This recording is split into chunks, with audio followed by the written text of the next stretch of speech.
Good morning. Yesterday we talked about faith and its results, and I quoted the hymn, "Faith is the Victory." I could hear someone potentially going, well, Brian, faith isn't the victory. God is the one who gives the victory, which would be true. But we also need to recognize that without faith, it's impossible to please him. And so in a very real sense, our belief in God is crucial in the process of living a victorious life. Otherwise, Scripture wouldn't say that it's impossible to please him without faith. Now, here's the thing, though. Just because I believe God doesn't mean God's on the hook to give me victory.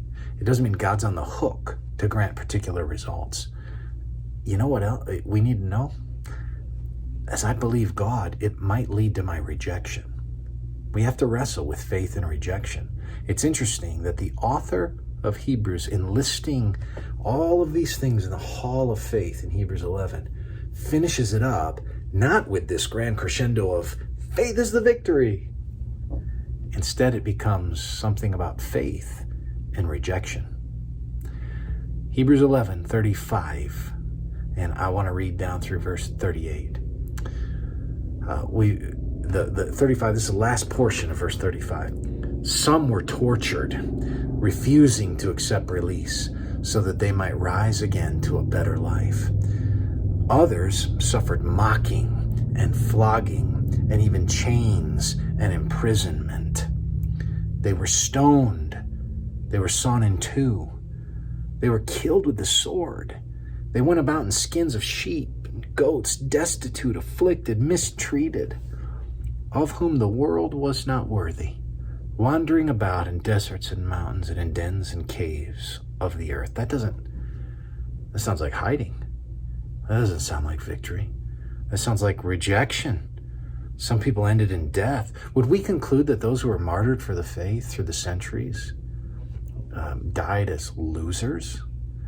That those who endured persecution died disenfranchised? No, because faith looks ahead, right? As to go back earlier in Hebrews 11, they're looking to a city whose builder is God.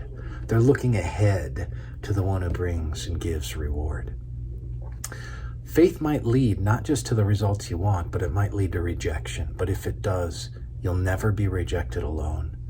You will always live in that rejection with the one who was ultimately rejected for you, and whose life covers yours, whose righteousness is a garment you wear, whose joy is an eternal pleasure that you will have.